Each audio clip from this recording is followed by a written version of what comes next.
Shalom everyone and welcome to YaHUaH, which is Barak in Hebrew. My name is Abigail. Today we'll be looking at the topic which we started and we actually completed it last year about the appointed times of YaHUaH.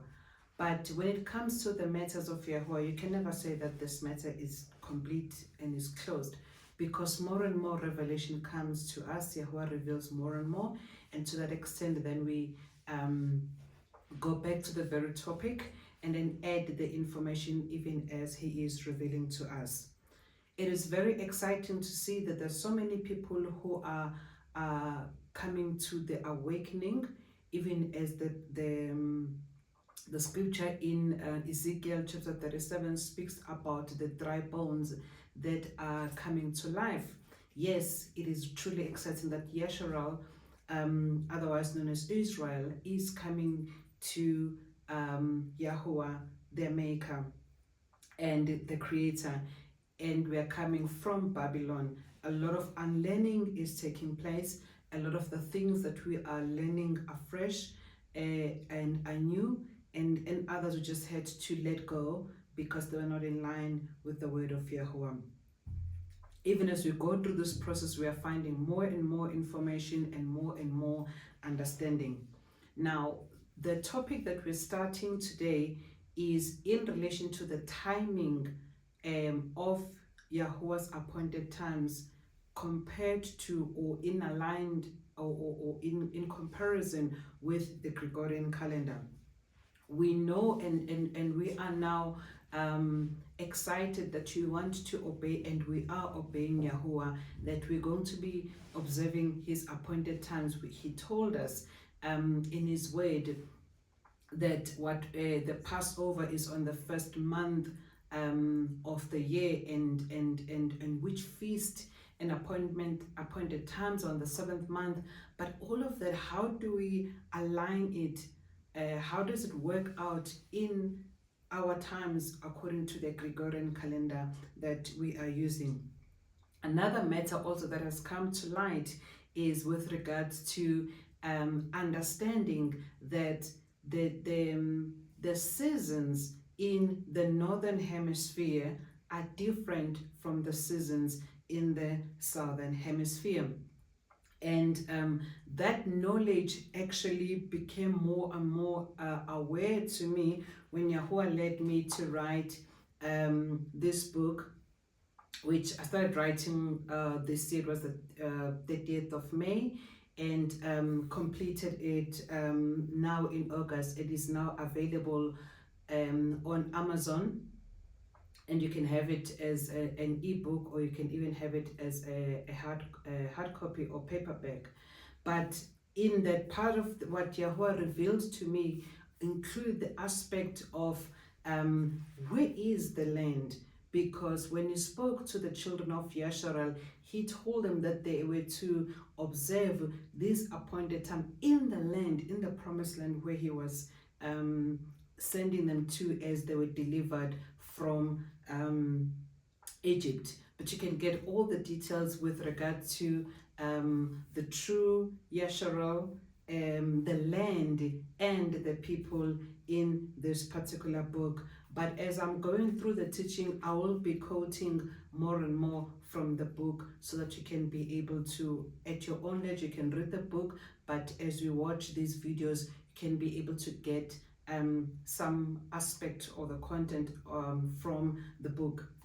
But what came to and what became an eye-opener for me was truly that realization that the seasons in the northern hemisphere are different from the seasons in the southern hemisphere.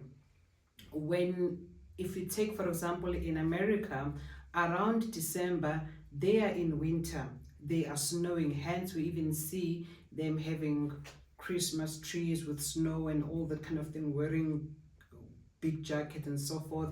But we in the southern hemisphere are in summer. So when you then refer to the word of YaHUaH, when it speaks to seasons, particularly the Passover, when it speaks to about barley being Abib, or being ripe or ready for harvest, it is not going to be ready at the same time in the northern hemisphere as well as in the southern hemisphere. But how come all along we were observing the Passover around March and April, which was following the northern hemisphere, yet to end the southern hemisphere? Those are some of the things that YaHUaH has led in my heart through his Ruach, that I needed to add on this teaching that I had previously provided on the appointed times, now focusing on the timing, as in when we are supposed to be observing this time, using our Gregorian calendar, or rather not our, using the Gregorian calendar, which is a system that we are operating under, as well as also using where in geography, where are you placed, and in understanding where you placed, it is very important to note that the appointed times of YaHUaH are to be observed according to the land, according to the seasons of the land, and that we find in the book of SHaMaT, or Exodus chapter 3, verse 4 to 6, that we specifically talk to. Verse 5 speaks about that when you come into the land of the Canaanites, the Hittites, the Jebusites, this is what you are to follow. But let me not go ahead of myself. As I said, this is a series, but in a nutshell, this is what we're going to be looking at. Another thing that you also need to be mindful of, which Prophet Daniel spoke about it, as found in his book that he wrote, chapter 7 of the book of Daniel, verse 25. It reads, and the fourth beast intends to change appointed times and the Torah. So we have seen the appointed times of YaHUaH being changed, and being changed by who? The fourth beast. And this was prophesied by Daniel. One of the examples of how we see the appointed times of YaHUaH being changed is the matter about the SHaBaT, which has now been moved to the first day of week. In Christianity, they actually fellowship and say they're praising YaHUaH on Sundays. Yet YaHUaH told us that it is on SHaBaT, which is the seventh day, that we are to rest and have a Kadash Makra. Kadash Makra means a sanctified day, a separate day, or set apart day. That would be on the seventh day. And so there's so many other days that we see now being a fulfillment of what Daniel spoke about when he spoke about the fourth beast changing the appointed times and changing the Torah.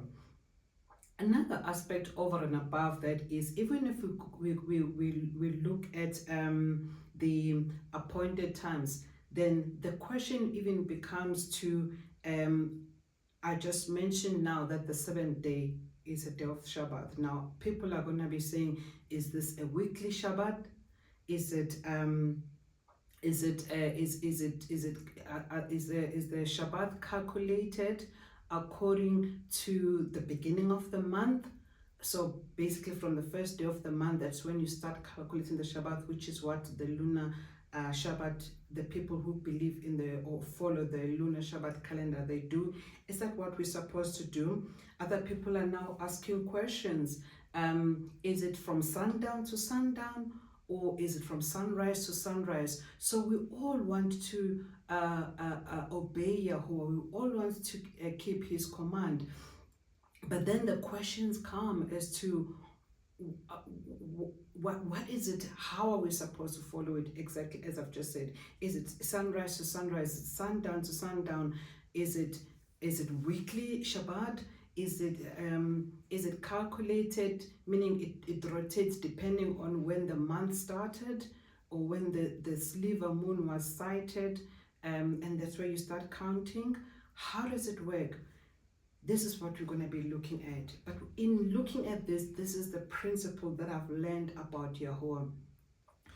Everything that he gives us, he tells us, which is a command, which is an instruction. He becomes very clear and specific so that there's no misunderstanding, there's no misinterpretation. Because if he speaks a command or instruction in parables, then we wouldn't know what to do. Then we will be misunderstanding or misinterpreting, ending up not following that particular instruction or command. So he takes it upon himself that he's very, very, very clear when it comes to his instructions, when it comes to his commandment, that there's no room for misinterpretation. But it still does happen. But when we stick to his word, we see that pattern with him, that is very, very clear when it comes to his commandments, when it comes to his instruction. This is what you must do, this is when you must do it. And the things that could be subject to interpretation are things like prophecies. Then prophecies, and it could be subject to interpretation, or you have to go and seek him for more clarity or revelation of what has been prophesied, because a lot of prophecies, they are put in like in a parable a kind of language. Even when we read the teachings of YaHUaH, a lot of them, when we're speaking to the people out there who were speaking, he would speak in parables. But when he was with his disciples, then he will speak to them plainly and very clear. So that's another principle that we need to follow as we look at anything that has to do with an instruction, anything that has to do with commands, that YaHUaH becomes very clear and specific in his command, so that there is no room for misunderstanding. So then today we'll then start with as we look at the appointed times from the timing point of view, we'll start with then the SHaBaT, because a SHaBaT is one of the appointed times. And we find this in the book of YaChaRal, or Leviticus chapter 23 from verse 1 to 3, and it reads, "And YaHUaH spoke to Moshe, saying, Speak to the children of YaSHARAL, and say to them, the appointed times of YaHUaH, which you are to proclaim as Kadash Makra." Kadash Makra means sacred gatherings, or set apart gathering, special gatherings, separate gatherings from other gatherings that one would have. My appointed times are these. So as it says, my appointed times are these, he starts with the SHaBaT. And here's the point. It says, my appointed times are these. These are YaHUaH's appointed time. These are not the appointed times for the Jews. These are not appointed times for the Shembes. These are not the appointed times for the SDAs, because a lot of people want to associate the gathering on a Shabbat to these religions that I've just mentioned. Yet YaHUaH says these are my appointed times. He says 6 Yumim, or 6 days, work is done, but the 7th Yom is a Shabbat of rest, a Kadash Makra, which is a sacred gathering. You do no work. It is a Shabbat to YaHUaH in all your dealings.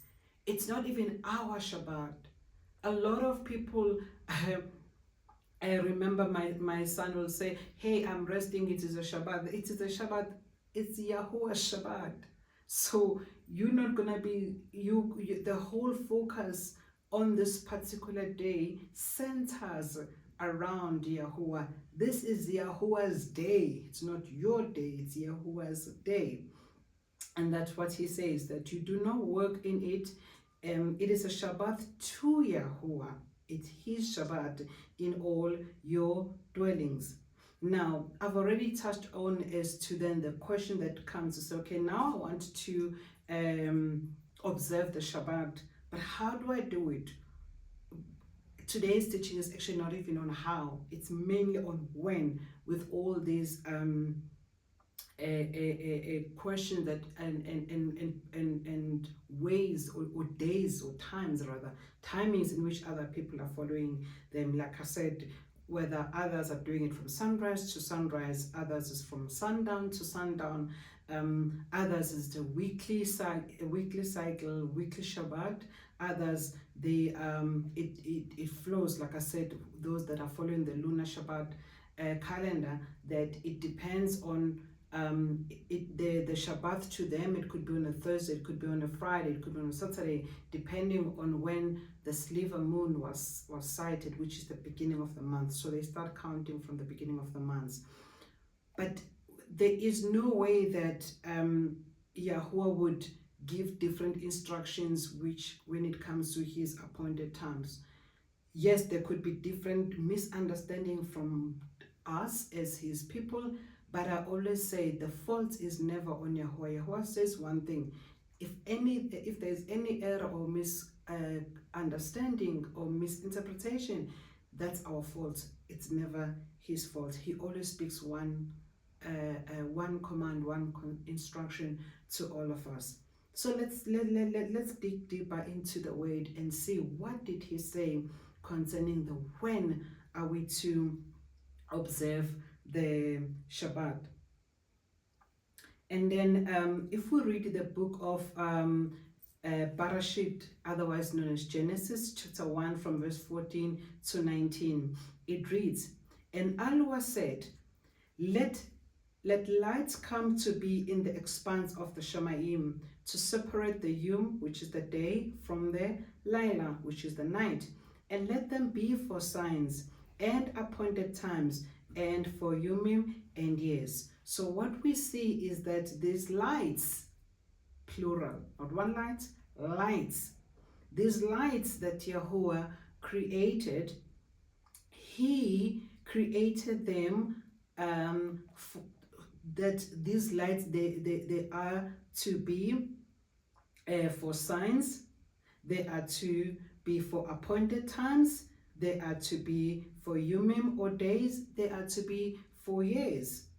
And he told us that which are these particular lights, and then he said that he put them in the Shamayim to separate the Yom from or the day from the night or the Laila.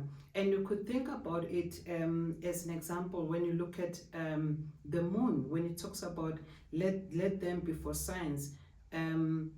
There's so many prophets that talks about the blood moon, and which is found in the book of Joel. So we see the signs through the moon, but we will continue as to the other role that we see being played by these lights, being the sun, the moon, as well as the stars. And then he continues, says, and YaHUaH made two great lights, the great light which is the sun to rule the day, and the lesser light which is the moon to rule the night, and the stars also.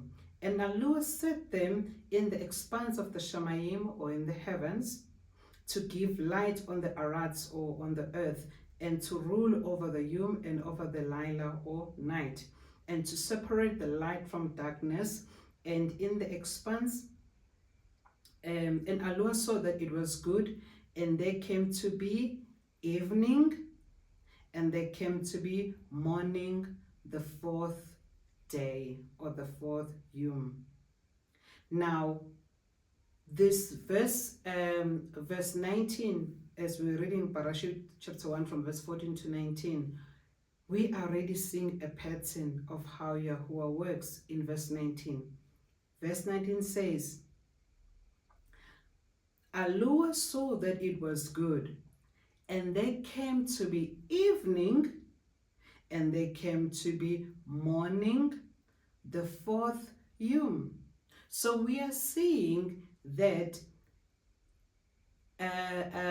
evening comes before morning, and it is evening, which precedes morning, and the evening and the morning makes a day. So the question here is, when does a day start? When does a YaHUaH start? And this is addressing the question whether we should observe SHaBaT from sundown to sundown or from sunrise to sunrise. Here already YaHUaH tells us that it is evening and then it is morning. The combined becomes a day or a YaHUaH. If we look at concordance, H3116 or Hebrews 3116, concordance H3116, we are given two definitions of a day. A day can be defined, or it refers to the light time, or the light time, or the daytime, as we call it, day of the day, meaning the light time, not the night. Or rather, it mentions actually already. It says YaHUaH as opposed to night. So the opposite of night is a day. That's one description or explanation from H3116. It also refers to a 24-hour period. So when you speak to a day, depending on the context, but a day refers to both the 24-hour period as well as the opposite of the nighttime. The opposite of the nighttime, that's the day. So that's what we get in terms of the definition that we find in concordance, as I said, H3116. Now we continue to see the pattern of how YaHUaH calls a day. And when he's speaking to a day now, he's referring to a 24-hour day. He said in verse 5, as he was doing this creation, the creation, the earth, when he created the Shamayim and the Arats and everything in it.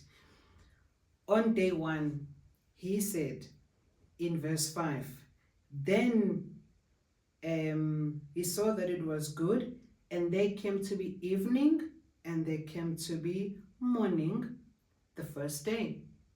He said the same in verse 8, in verse 13, in verse 19, in verse 23, in verse 31. So we already see a precedence from these verses. Bereshit chapter 1, verse 5, verse 8, verse 13, verse 19, verse 23, verse 31, that it was evening, and then it was morning, day 1. Evening, morning, day 2, day 3, day 4. So it is evening first, and morning, then it makes up a day. A day starts in the evening and runs 24 hours to the following day. But we're going to continue in looking at other examples. I've also spoke about this before, that YaHUaH always gives us protection. One protection, he says in his word, in the mouth of 2 or 3 witnesses, every word shall be established. So we should be able to find a pattern, a same pattern, or a same statement in other parts of the word. Another part that I've also seen that it works is that we look at the word of YaHUaH holistically as the Tanakh. A Tanakh is literally an acronym of 3 words, being the Torah, which the Torah refers to instructions, the commands, otherwise called the law, and then the Nabim, which is the prophets, and then the Ketubim, which is the writings. So when you're reading the writings, so the writings, they either wrote from the prophets or from the Torah. There is nothing that was just written in the Ketubim that is in isolation or that is in conflict of either the prophets or the Torah. So whenever you have a misunderstanding of a scripture, in the writings or in the Ketubim, go check what was said in the Torah. Go check what was said in the prophets. Then that gives us the proper protection, because we know that the scriptures that we read have been tampered with. They are fallible because they were written by men who either wrote from the misunderstanding when they did the translation or from the agenda that they have, but we just know that they are fallible in so many other ways. And hence, when we do that, it's what YaHUaH gave us, that protection over and above his ruach which is in us. And even in us, when it comes to his ruach, I also say, when someone said that I had a dream, whatever that a dream that is being related to, it must also be tested against the word.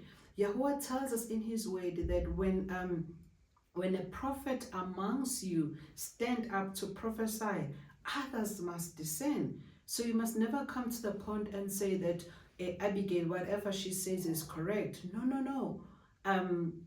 What if I'm wrong? What if, yes, I received the prophecy, but how I articulate it is not the way YaHUaH gave it to me, or how I interpret is not what YaHUaH meant. That's why you need to be checked by other brothers and sisters. As the word says that when a prophet amounts to prophesy, let others discern what he's prophesying. So you can't just say I had a dream and then it becomes like final and valid. What you're saying must be also tested, whether it's a prophecy, whether it's a dream, whether it's a vision, must be tested again according to what is the word of YaHUaH saying. And even within us, because the Ruach speak through us, and that's now refers to discernment, is what a person saying. Are you aligned with it from your inner man, not from your head? Are you having agreement with what this person is saying? Do you have peace? Do you have shalom about what this person is saying? That's all YaHUaH helps us with his word, with his ruach, with his presence, to safeguard us against so many things that have been corrupted in the times that which we're living in. So now, another example where we see then the pattern of a day starting in evening, we see it in the example where YaSHARAL left Mitzrayim in the evening. And when the day started on the 15th of the first month, and this is the day that starts the unleavened bread, or the feast of the unleavened bread. So we find this in the book of Shemot, or Exodus chapter 12 verse 6, and it reads, "And you shall keep it until the 14th day of the same new moon, or new month. Then all the assembly of the congregation of YaSHARAL shall slay it between evenings."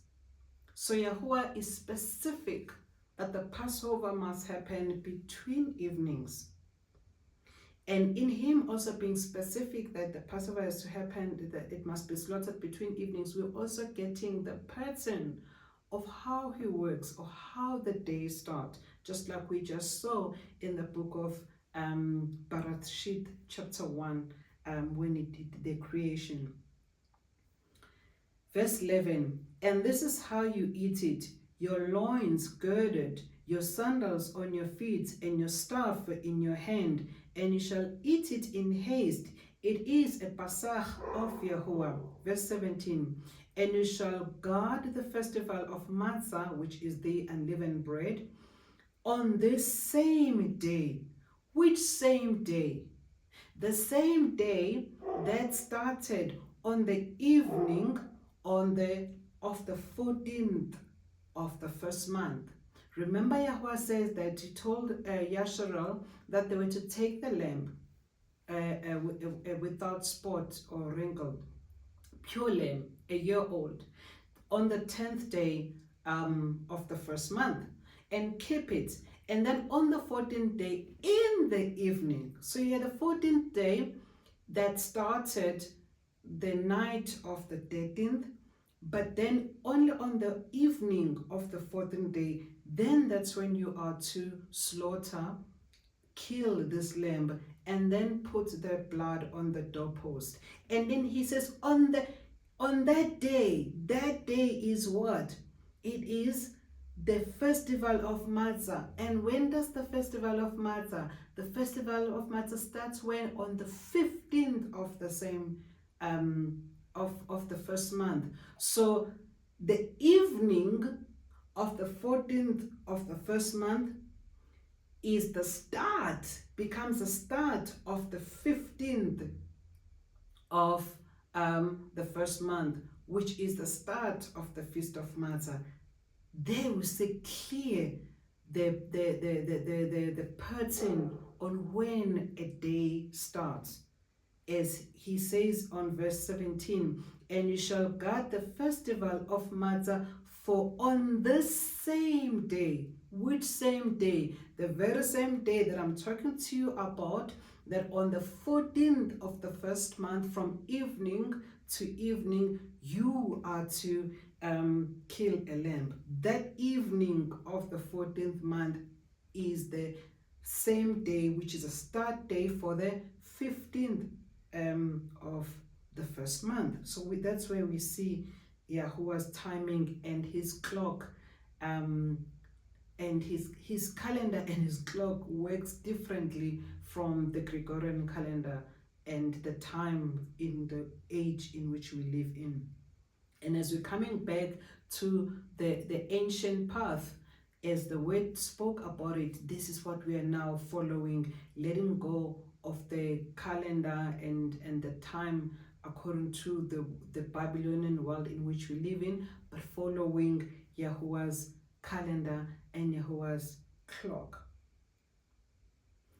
Then YaHUaH continues on verse 17. It says, and you shall guard the festival of Matzah, for on this same day I brought your division out of the land of Mitzrayim, or Egypt, and you shall guard this day throughout your generation, an everlasting commandment, an everlasting law. Verse 18, in the first month, on the 14th day of the new moon, in the evening, you shall eat unleavened bread until the 21st day of the new moon in the evening. So we see that the festival of Matzah starts on the evening of the 14th month. That's what YaHUaH says. So the 15th day starts on the evening of the 14th in the first month, and then you must start from there, and then counting from that evening of the 14th, which is the beginning of the first month, then count 21 days. And then we also see a pattern from there, a 7-day pattern, because it's gonna be 7, 14, 21. So it's over 21 days that we are having the Feast of Unleavened Bread, or Matzah. All right, and then the 21st day of the first month in the evening. Why? Because you started it in the evening, so it became the full 24 hours, because it was from evening to evening. That last point there on verse 18 that says, you shall eat the unleavened bread until the 21st day of the new moon in the evening. It brings about more clarity, because if you are looking on the days, then from sunrise to sunrise, then it would be off, because we're like, but this is not adding up. Hence, it specifically say, as we see the pattern here, it also was, it ends in the evening, which becomes the full 24 hour from evening the 14th to evening the 21st day. Now, if we continue from verse 29 to 34, it reads, and it came to be at midnight that YaHUaH struck all the firstborn in the land of Mitzrayim. So remember what I read in Shamuth chapter 12 from verse 6, from verse 11 and 18. These were still instructions beforehand, which YaHUaH was telling YaSHARAL, that this is what's going to happen, this is what they must do. Now it is now really happening from verse 29 to 34. And it came to be at midnight, still at night, at midnight that YaHUaH struck all the firstborn in the land of Mitzrayim, from the firstborn of Pharaoh who sat on his throne to the firstborn of the captive who was in the dungeon, and all the firstborn of the livestock. And Pharaoh rose up in the night. So all these things happen at night. Pharaoh rose up in the night, he and all his servants, and all the Mitzrayim, and there was a great cry in the midst of the people. There was a great cry in Mitzrayim, for there was not a house where there was not a dead one. Then he called Moshe, otherwise known as Moses, and Aaron, otherwise known as Aaron, by night. All this is happening at night. And said, arise, go out from the midst of my people, both you and the children of YaSHARAL, and go serve YaHUaH as you have said. Take both your flocks and your herds as you have said, and go. Then you shall barak me too. And the Mitzrayim were strong on the people. Not only Pharaoh was saying, let the people go, and let them go now, because we can't take what is happening. Even the people themselves, of Mitzrayim, the Egyptians, they were strong on the people, on YaSHARAL too, that they must hasten to send them away out of the land. For they said, we are all dying. And the people took their dough before it was leavened. The reason why it is unleavened bread, they had to rush at that particular night before it was leavened. Having their kneading bowls bound about in their garments and their shoulders. So they left at night. The night of the 14th of the first month, which marks the beginning of the 15th day, which is the day of Matzah, the feast of Matzah, according to the appointed times that YaHUaH gave us in Leviticus chapter 23. Now we see YaHUaH's pattern, even though nature, we not only see the pattern of YaHUaH in the scriptures that I made reference to, but we also see YaHUaH's pattern through nature, the nature which he created. A child born into the world is first in darkness in the mother's womb for 9 months. So they're in the darkness. So there already is life. You can't say that the life only happens when I give birth. No. As soon as conception takes place between the egg and the sperm, then life is already in existence. And this life starts to grow in the darkness and then comes out in the light.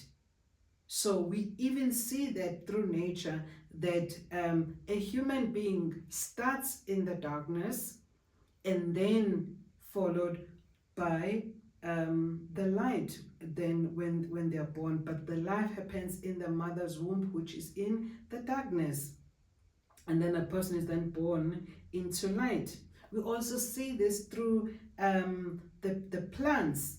A seed is planted, but it won't grow unless it first starts under the soil. And under the soil, it's in like a dark place because it's under the ground. That's where life starts. And then it germinates, and then it comes out and be seen as a plant outside or off the ground. But everything, the life itself, it started in darkness. It started underground. It started under the soil. It started in the hidden places. and then it sprang forth into light. Even for us, we were born into sin. We did not start in the light and then end. The YaHUaH's process did not start in the light and end in the light. No, we start in darkness. All right, so we see this in terms of how even our life started.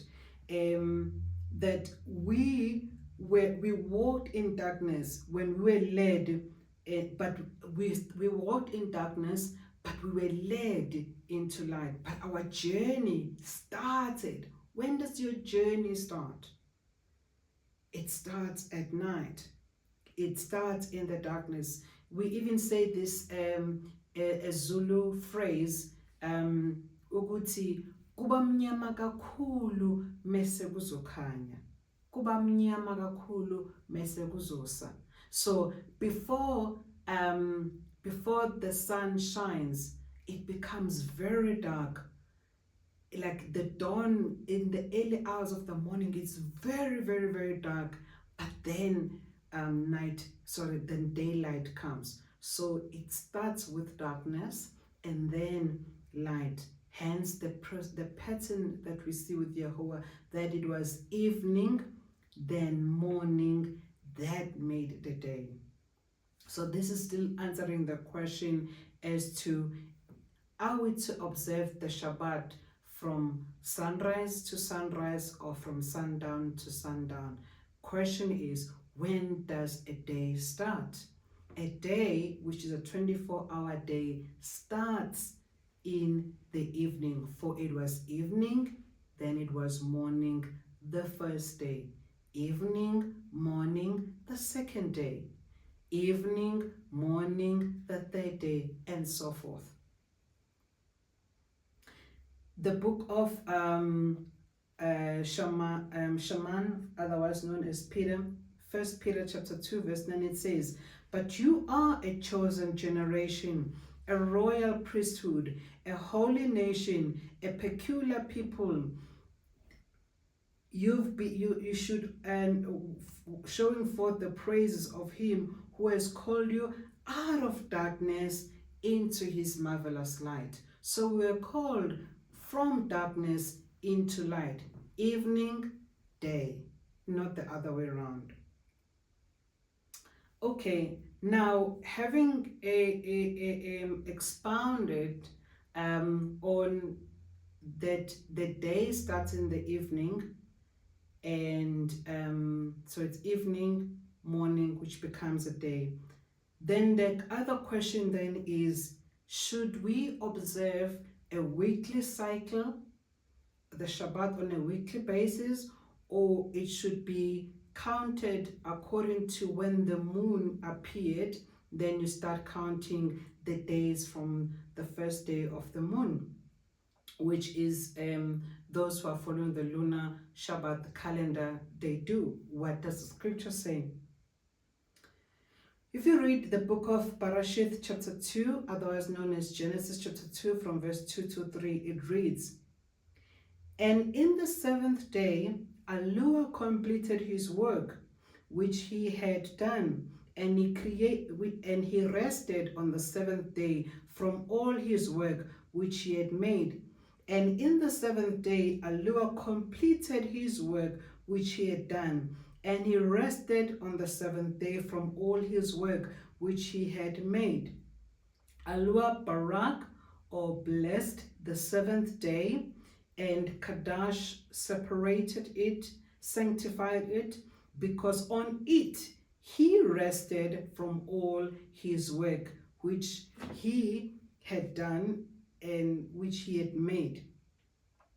Now we also see here a weekly pattern, We see a weekly cycle in the calculation of the, in the sense that that we are told that YaHUaH created the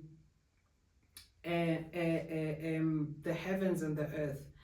Specifically, when we're reading verse 19, where he created the lights, which is the sun, the moon, and the stars, He created those on day 4. So he was already counting the days. So he didn't start counting the days on day 4. He started counting the days when there was no sun, when there was no light. And as we go through the next teaching, that the purpose which I spoke about earlier on in Parashit chapter 1 verse 14 to 19, he talks about that these are for appointed times. There are appointed times which I'm going to touch on briefly today that are specifically are followed according to the moon. But the weekly SHaBaT, when he was giving us instruction about the weekly SHaBaT, he did not mention the moon at all. If you read again YaCHaRal or Leviticus 23 from verse 1 to 3, it says, "Speak to the children of YaSHARAL and say to them, the appointed times of YaHUaH which you are to proclaim a Kadash Makra, or separate gathering. My appointed times are these: 6 days your work is done. On the 7th day is a SHaBaT of rest, a Kadash Makra. You do no work in it." There is no mention of the moon in that instruction, in that command. So let's not put something where it is not. Because specifically in other appointed times, YaHUaH specifically then talks about the moon. So let's not confuse things and confuse ourselves and confuse other people. Let's stick to his word. Like I said when I started, his instructions, his commandments, he makes them so clear that everyone can understand. They are not subject to interpretation. It's a clear instruction. And you can also see the pattern even as I've just made an example. Another pattern that we see of how YaHUaH works when it comes to his SHaBaT is on the Feast of SHaBaT. Feast of SHaBaT, otherwise known as Feast of Weeks. It talks to weeks. And if anything that has to do with weeks, there's no moon mentioned in it. It's weeks. So let's read his instruction concerning the Feast of Weeks or the Feast of SHaBaT. He says, we find this in the book of YaCHaRal or Leviticus 23 from verse 15 to 16. "And from the morrow after the SHaBaT." So the morrow after the SHaBaT is what? Is the first day of the week. Why? Because we are looking up, what are we talking about here? We're talking about Feast of Weeks. So our focus is on weeks. He tells us this is Feast of Weeks, that this is SHaBaT. SHaBuah means if SHaBuah in Hebrew is weeks, and a week is made up of 7 days. A week is not made up of 8 days, not made out of 9 days. A week it's a 7-day week. Then he says, on the morrow after the 7th SHaBaT, on the morrow after the SHaBaT, which is the first day of the week, from that day that you brought the sheaf of the wave offering, you shall count for yourself 7 completed SHaBaT until the morrow of the 7th SHaBaT. You count the 50th day. Then you shall bring a new grain offering to YaHUaH. So from there you are already seeing a pattern. You have 7 days, then you celebrate a SHaBaT. 7 days, SHaBaT. 7 weeks, SHaBaT, or Feast of Weeks, which is 7 times 7 is 49. And then on the 50th day, and then you add 1 day, then on the 50th day, then you have the celebration. That's a pattern. 7 days, 7 weeks, 7 months. And why am I talking about 7 months now? The word talks about the same book of Leviticus 23. It tells us that on the first day of the 7th month, it is the it's a Yom Teruah or Feast of Trumpet. Yom Teruah, the day of shouting. It's on the first day of the 7th month. The 10th day of the 7th month is the Day of Atonement, or the Yom Kippur. And then from the 15th of the 7th month, then starts the Feast of Sukkot, which we are to observe for 7 days. So YaHUaH is so, he works systematically. He works with pattern. He works with order. He works with cycle. The word even talks about there is nothing new under the sun. What has been is what will be. We can see how he works because he teaches us like children that must be able to learn simple things. Like sheep who must just follow and not apply our own mind, our own reasoning like goats do. Follow his instruction, follow his command, which are simple. So you have 7 days, then it's a SHaBaT. And then you have 7 weeks. 7 times 7 is 49 days. And then on the 50th day, you celebrate the Feast of Weeks. Why weeks? Because you're counting 7 weeks. 7. And then and then on the 7th month, that's where also that you find other days to observe, like I've just mentioned, Yom Teruah, or Feast of Trumpet, or Day of Shouting, Day of Atonement, and Sukkot, which is also counted for 7 days. And then you have, the word talks about that after 7 years, the land must enter its SHaBaT. 7 days. So 7 years. So you see this particular pattern again. After 7 years, then the land will enjoy its SHaBaT. And then 7 times 7 years, which is 49 years, and then on the 50th year, then we celebrate Yabulim, or Jubilee. In the year of Jubilee, that's when then all those who were slaves, they are returned to their land, and then the debts are written off and so forth. But you already can see, simply put, the pattern that YaHUaH works. And that pattern, he explains it even more clearly with the Feast of Weeks. When does the Feast of Weeks start? The Feast of Weeks starts on a Sunday, on the first day of the week, which is a Sunday, every single year. So it doesn't move, the Feast of Weeks. It's not going to be on this particular day or on this particular day, because it's the first day from the SHaBaT. It says on the morrow, and we see what we're counting there, weeks. And there is no mention of the moon in the explanation or of the Feast of Weeks. Nothing is mentioned about the weeks, about the moon. So anything that has to do with SHaBaT, there's no mention, according to YaHUaH's instruction, about the weeks. Sorry, there's no mention about the moon. And it goes back to what I said earlier on, that YaHUaH started counting days before he created the moon. So the week was already in motion, day 1, day 2, day 3, before he created the moon and the sun, which he created on day 4.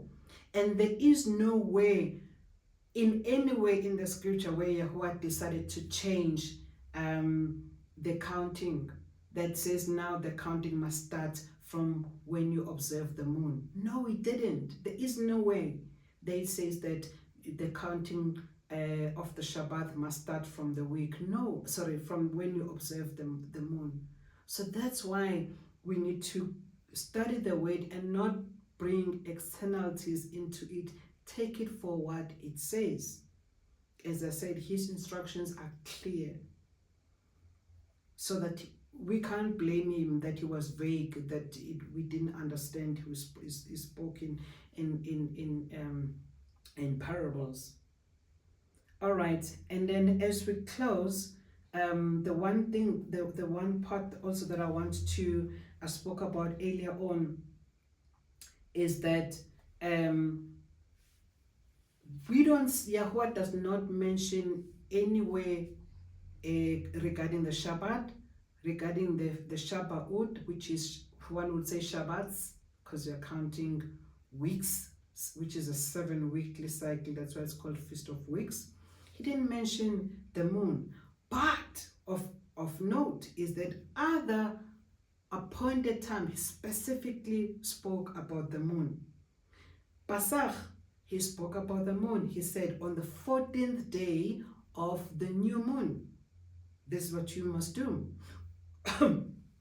On the 14th day of the first moon, this is what you must do. On the 15th day of the first moon. So he's talking specifically now, this is where he's talking about the moon.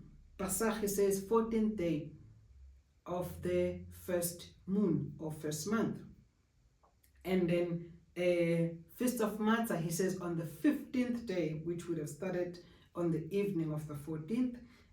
He also talks about 15th day of the first moon or first month. And then Yom Teruah, or the day of shout, or Feast of Trumpets, it's also on the first day of the 7th moon or 7th month. And then Yom Kippur, or Day of Atonement, that is on the 10th day of the 7th moon or 7th month. There you already see the moon, speaks about a moon. Sukkot, he says the 15th day of the 7th moon or 7th month. So let us not confuse things and bring in moon where he didn't talk about the moon. And also let's look at his pattern with regard to when the day starts. It starts in the evening. And that's the pattern that we see. And that's where we will end for today. And then the next teaching will then be looking at the timing of the other feast in relation to the Gregorian calendar, as well as in relation to us being in the southern hemisphere, which is different from the northern hemisphere, with more emphasis of that YaHUaH's appointed times must be observed in according to the seasons of the land. We'll talk about that in the next teaching. Please remember to get your copy. It will really be helpful. There's a lot of if you go through, it's a lot of scriptures that also gives the translation in Hebrew. It's a good book to have. I totally recommend it. Even want to have a hard copy if you can, as we have been talking about prophecy that's going to come to a point where people are not going to be able to access internet anymore. So you cannot have everything relied on the internet. Even if you have downloaded it, which you can download on your computer or on your device, but you would never know with the issues of what if your phone is not charged, or if your laptop is not charged, you still need to have access to the word. So why I encourage that everyone should have their hard copy. And that's where we'll end family and mashpacha. Shalom.